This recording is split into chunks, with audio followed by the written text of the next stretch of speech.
Om Namo Bhagavate Vasudevaya. Reading from Srimad Bhagavad-Gita, chapter number 2, text number 57. Ya sarvatra na vishnehas tattat prabhya shubhashubham nabi nindandi na dveshti tasya pragya pradishtita. Krishna is now continuing to explain a person who is situated in sthita pragya, in pure consciousness. So those are the symptoms. Of course, in devotional service, we also have to meet so many upheavals, right? Up and downs. So sometimes we go out of control because of some government officials' disturbance, or somebody engaged in the service of the Lord is not actually really executing or very much agitating. That kind of things are there always, even in devotional service. But here, Lord is generally telling that a person should be free from these dvesha and sneha. Sneha is a material affection. Material affection is always a trouble to a person who expresses that affection to the opposite party. It can be husband, wife, children, relatives, friends, anybody. The material affection, it always gives or causes agitation by the loss of that person. That loss can be breakup, doesn't need to be always death. The final point of all separation is death, is obvious. But here it can be lost by some kind of misunderstanding, some kind of wealth issues, land issues, love issues, friendship issues. We can always lose the person. So here Krishna is telling who is actually a person situated in the sthita pragya, self-consciousness. Anywhere in the world, sarvatra, doesn't say just in India or Brahmanical community or Kshatriya community or Vaishya community or Shudra community, or people exclusively following the Sanatana principles or Hindu principles, Muslim principles, Christian principles, Jewish principles, Buddha principles, Jaina principles, right? Mahavir principles. Sarvatra Vishnehas, everywhere in the world, if a person has material attachment, material affection for another person, and it is going to be a disastrous eventually. That is the ultimate result of it. So sarvatra abhishnehas. Abhishnehas means material affection. Tattat prabhya shubhashubham. And also you may get attached to the shubham, and you may criticize another person who has ashubham. Hey, he had lost his things and he was dead, he was good. When he was alive, he was very rascal, or she was very rascal. Or if you have some love for somebody, material affection, you just glorify them. In either case, Krishna is preventing you from doing these things. It may be a paradoxical, which means seem to be contradictory, but it is true. So therefore we have to accept it, because our material affections are so much high. The sadhu is telling something different, but that is the truth. So shubha shubham, not to glorify someone's shubham or your own shubham, rejoices or lament for the loss. Shubha ashubham.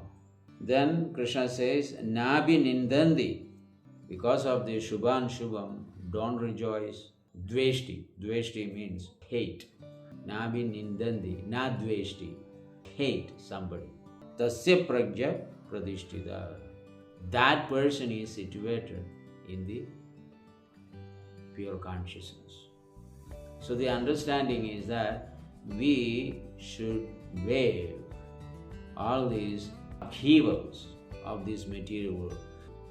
This is not actually a beautiful place, material world, where it supplies you always happiness. No. There is no mention anywhere in the scriptures this material world is created for your recreation purpose. No. Anything you try to enjoy, immediately the opposite things will start, which is misery. Even if you go to a movie theater, we were also going to movie theater when we were children, going to the school that time, before becoming a monk. Then see long time, get a headache, dehydrated or whatever. Headache comes, eyes gets blurry.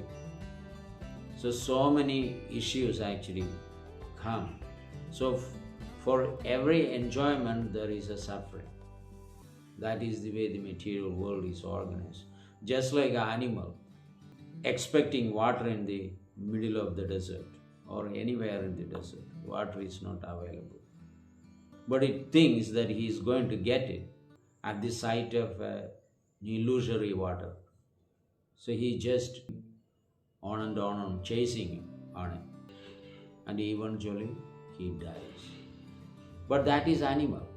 But we are being human beings, we shouldn't be thinking this material world where we can be very much comfortable and happy. Then we are not different from animals if we think like that.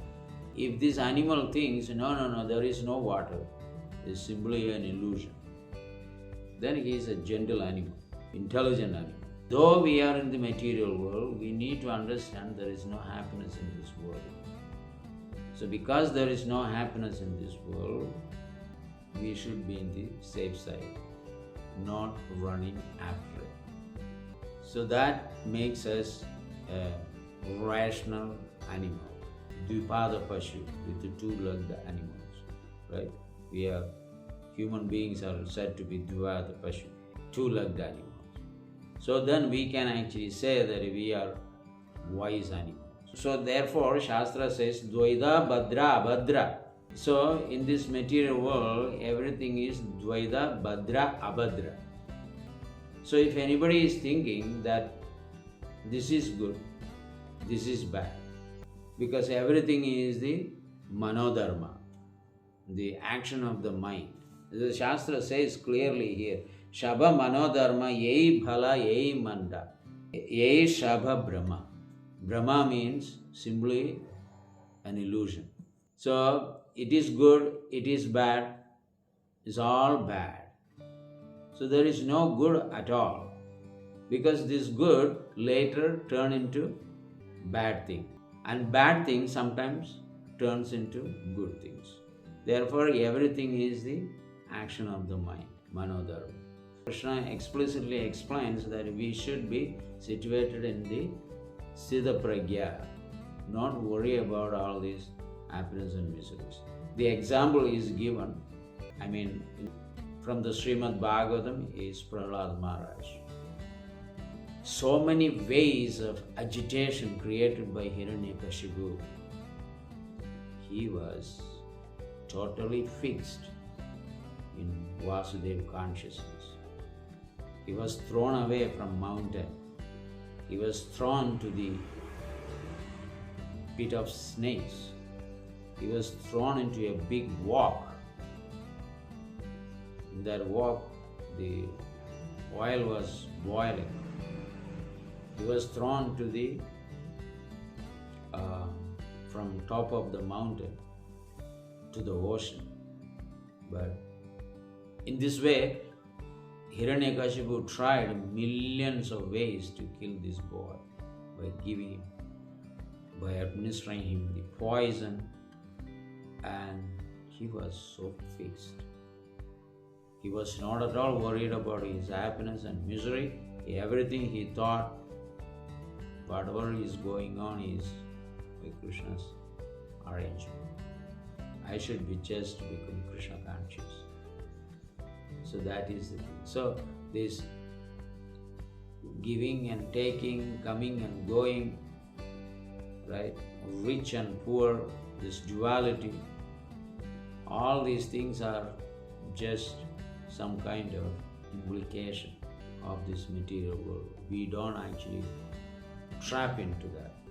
So that is what Lord is actually trying to say. If a person who is in pure consciousness, he doesn't care for all these things. So Shubhashubham and Sarvatra Abhishnehas, and don't show unnecessarily the material affection, because you cannot save that soul from the repeated birth and death. So the love is only the temporary. You may actually think, okay, as long I am there, I will continue. You die, everything is over. But no, sir. As you are alive, as you are conscious, you have to show those detachments.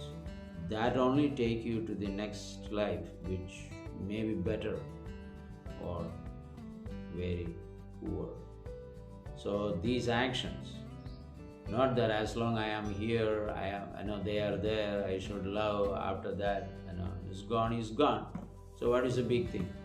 No. Krishna is not actually recommending that, because the result of your detachment take you to the higher principles in next life. Having this attachment, abhisnehas, will bring back to the same situation. So that is what the meaning here given by the Lord.